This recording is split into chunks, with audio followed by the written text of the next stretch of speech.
Protests supporting Palestinians in their war against Israel have popped up across the country on college campuses.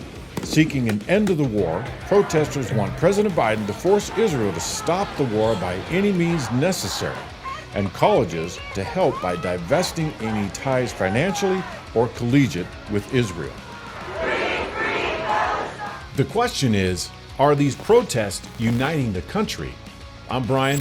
I'm Bradley. That's on today's Cosmic Reckoning.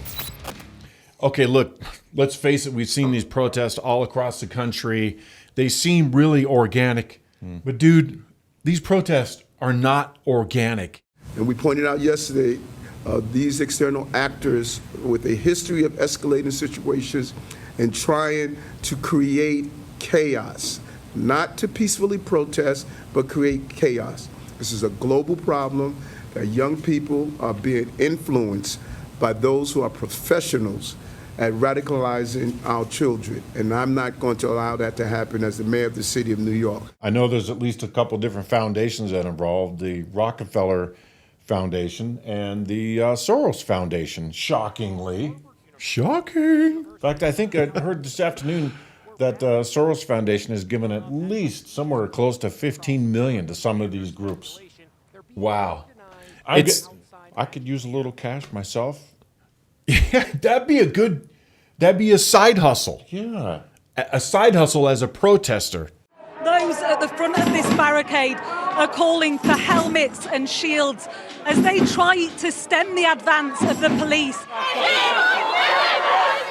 Let's talk about the colleges and their response and how that's worked out. So let's start with Columbia University, right there in the heart of New York. So basically, Columbia surrendered the courtyard, but they refused to give in to their demands. So that upset the protesters, so they took it to the next level, and they took over, like, I think the dean's building, dean's offices, or the administrative building. Yeah. And, of course, the police then had to come in and I don't know if they broke through a window or whatever, but that got pretty ugly, arrested a bunch of people. Well, now the police didn't come in. The police didn't come in until the college invited them in. They said, we're not going to come on campus unless you request us to come on campus. That's a so good hence point. the reason it truly was the campus, the college, the dean, whatever. Actually, I've heard the board of directors are more in control of the college, and it's their inaction that led to the violence, and at one point they finally decided, okay, we got to have the police come in here. So let's see, then the next campus that went viral all across the country is UCLA.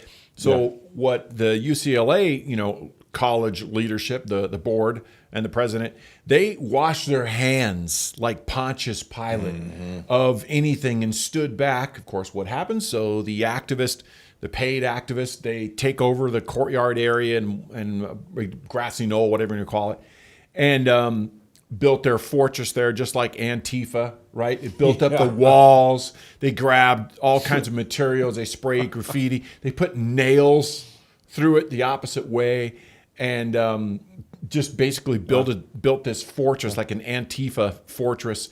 And of course, the police didn't do anything. So, well, they couldn't, because it was on the campus. And again, just like at Columbia, the police refused to take action or come on the campus unless the college officially invited them, if you will, onto the campus.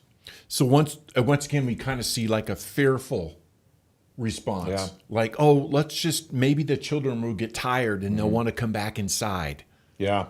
Well, and funny thing is, in both places, the protesters, some of their negotiations where they wanted vegan food supplies and they wanted plywood, zip ties, and masks and shields and other various items that they use to create their protest to attack the police or defend themselves against the police. That's what they wanted in negotiations for supplies. Do you want students to die of dehydration and starvation or get severely ill, even if they disagree with you? If the answer is no, then you should allow it's crazy to say because we're on an Ivy League campus, but this is like basic humanitarian aid we're asking for. Like, could people please have a glass of water? Yeah, like we're supposed to feed them and take care of them while they carry out their protest where they stop the activities of, Yes. well, the other students on the college. This is during graduation, by the way. That's pretty good. It's like, hello, Mr. Policeman. May I borrow your baton for a couple hours? Thank you very much. So people rose up and decided, you know what? If the police aren't going to do anything about it, we'll take matters in their own hands. And they launched a counteroffensive, and that got pretty ugly. And I don't know, some people got bruised up and probably some hurt feelings. But luckily, nobody got seriously hurt. But boy, Northwestern takes the cake. So they came along and they went like full appeasement, like, oh, just tell us whatever you want. We'll give you whatever you want. And I don't remember all the things they gave. Northwestern, basically, I think they were handing out scholarships to the protesters, right? I mean, they paid them off. So one of the major demands of the protesters is that the colleges divest from any organization or individual or group that's also supporting Israel's war against Hamas. And I thought to myself, well, isn't the United States funding the production of all the weapons and ammunition that's being used by Israel to fight the war against Hamas? I mean, are they going to divest all the federal funds that are coming into these universities? Wow, think of all the jobs that will be lost if we divest from those companies like Raytheon and everybody else who's making weapons. Bradley and I, we don't want you guys to despair because there's some good news amidst all the smoke and the fog and the firecrackers. Yeah. The fact is that Joe Biden has managed to unite the country. He's fulfilling that promise to be the uniter, from the 2020 campaign. And we see it with this footage we're about to show you where the anti-Israel protesters joined in near harmony with the pro-Israel counter-protesters in singing Kumbaya, My Lord.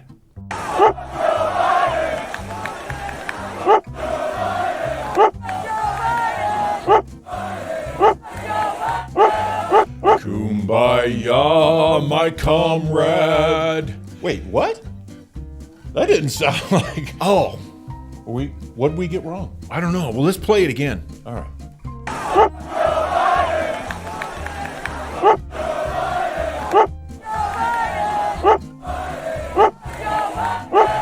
Okay, I think we might have mistranslated that. Woo! So, our bad. Little Any cuss misread words there, in folks. Okay. It happens with time to time. But think about that, Brad. The people from both sides have united against Joe Biden. It's taken 3.5 years for him to finally prove that he could unite the country. Yeah, Brian, he's done it. he's done it. He can just, the rest of his campaign, it doesn't matter. He should just go out every day and announce, I did it. I'm the uniter in chief. Yeah, exactly. The bottom line is this, think about it. The reason he's uniting both sides is because Joe Biden is taking both sides. In fact, in reality, he's not taking any side. He's trying to play to his extreme base so he can save his re-election chances, but at the same time, he's blowing out the middle of the country and, of course, the right of the country. So then he comes out and he tries to appease them and say, I'm against anti-Semitism. But that doesn't work because he's still pro-Hamas. So the fact of the matter is, when you have someone unprincipled as the president of the United States, you end up uniting the entire nation against you. As president, I will always defend free speech, and I will always be just as strong in standing up for the rule of law. That's my responsibility to you, the American people, and my obligation to the Constitution. Thank you very much. Mr. President, have the protests forced you to reconsider any of the policies with regard to the region? No. But you know what, Brad? Whether it's ill intent or good intent involved in these protests, they're not asking the right question. The right question is, why aren't there any anti-Hamas protests? Well, there is. There's one going on in the Gaza Strip right now. In fact, I think they're going to wrap up their protest rolling through Rafah in the next few weeks. Exactly And this will all right. be over. That's exactly right. The irony is, folks, come on. Hamas, they're the ones responsible for nurturing a culture of hate and poverty for the Palestinian people. They're the ones that started this war, and they started it in a horrifying and brutal way. Now, look, we're terrified at the loss of life of Palestinians, and there are some innocent people there. Absolutely. But the fact of the matter is, we should be united against Hamas, and we should all come together for trying to make a better way of life for the people living in Gaza. Absolutely. I'm Brian, I'm Bradley. and that's today's Cosmic Reckoning. Remember, think right to live free.